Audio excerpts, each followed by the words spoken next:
Au commencement, Dieu créa le ciel et la terre. Peu de temps après, il fut contraint de créer l'enfer, domaine de l'ange déchu qui avait osé désobéir. Cette créature, c'est Lucifer, dont le nom signifie « porteur de lumière ».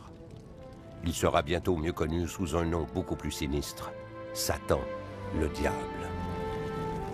Il est le cauchemar qui traverse nos heures les plus sombres et le fantôme qui frappe au cœur de la nuit. De l'aube profonde de l'univers jusqu'à ce jour, Satan est censé parcourir le monde, résolu à détruire l'homme. Là où brille la lumière, il porte l'ombre. Là où règne la paix, il conduit la guerre. Là où fleurit l'amour, il distille la haine. On dit qu'il se manifeste sous plusieurs formes pour mieux nous mystifier. Mais la nature profondément démoniaque de Satan en a fait le gardien de la nuit, l'instigateur du mal qui se tapit dans l'ombre et s'insinue dans les abysses de notre âme. Découvrez avec nous les origines et l'histoire de cette terrifiante créature qui nous hante depuis la nuit des temps. Voici Satan, prince des ténèbres.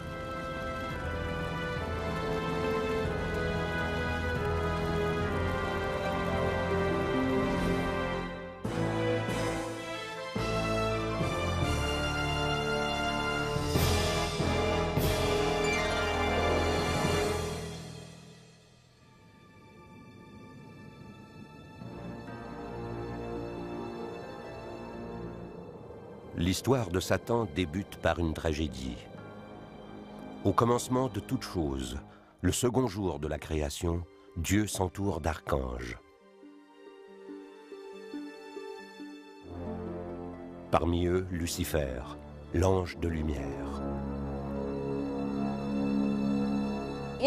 Au départ, Satan est doté des mêmes caractéristiques que les autres anges. C'est un messager de Dieu dont le rôle se limite à exécuter la volonté divine.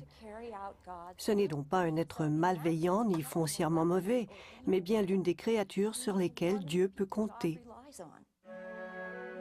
Puis, Dieu crée l'homme à sa propre ressemblance et exige des anges qu'ils s'inclinent tous devant cette créature nouvelle, ce à quoi Lucifer, le hautain, ne peut se résoudre.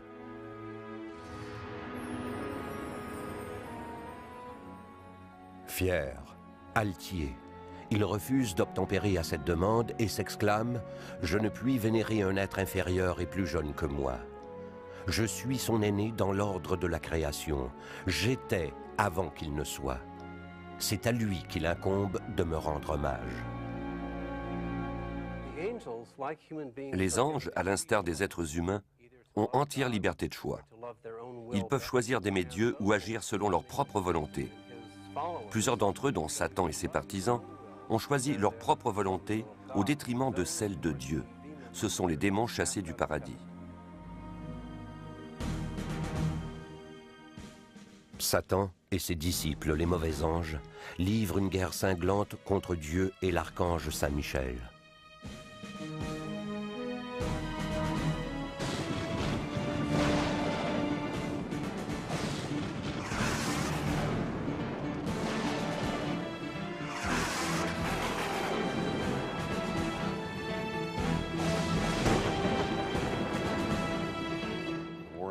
Cette guerre des cieux a lieu entre l'archange Saint-Michel et son armée et un énorme dragon entouré de ses anges.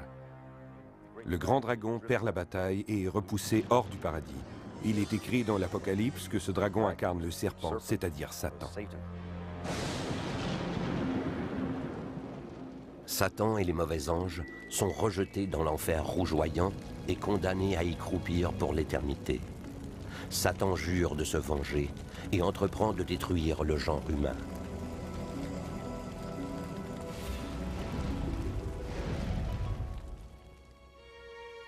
Étrangement, Satan ne perd pas ses pouvoirs angéliques et conserve notamment le don de modifier son aspect.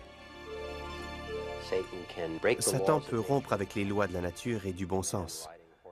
Il peut apparaître en cavalier galopant à l'envers sur sa monture ou se montrer sous les traits d'une très belle femme. Il peut se présenter sous forme d'un être mi-humain, mi-animal. Il est puissant et sait se rendre inaccessible à toutes nos recherches dans le monde tangible. Il peut être invisible, émerger sous la forme d'un esprit ou d'un simple mot emporté par le vent. Satan part à la recherche de l'homme, son ennemi, et paraît bientôt sur terre sous l'apparence d'un serpent. Il s'insinue dans un jardin appelé l'Éden et part à la conquête d'une femme, Ève. Il est très stimulé par le désir et très attiré par les femmes. Les savants docteurs de l'Église considéraient celles-ci comme des victimes faciles parce que Satan était menteur et qu'elles étaient facilement trompées. Mais il était surtout très arrogant et ne voit pas pourquoi les anges devraient servir les êtres humains.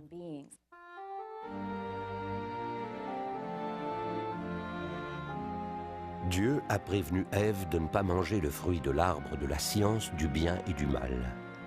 Mais Satan la persuade de goûter au fruit défendu, alléguant qu'elle atteindra ainsi à la connaissance et ressemblera à Dieu. Satan la convainc ensuite de partager cette nourriture avec Adam. Ils représentent l'humanité entière.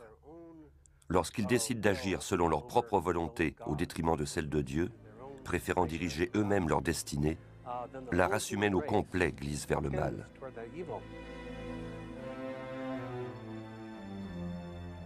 En guise de punition, Adam et Ève, le premier homme et la première femme, sont bannis à jamais du paradis terrestre. Le diable a porté un premier coup contre l'humanité et cette vengeance lui est douce. Tandis que le nombre d'humains sur terre s'accroît, les poursuites incessantes de Satan pour les corrompre et les détourner de Dieu s'amplifient. Il livre d'innombrables batailles à Dieu pour capturer les âmes,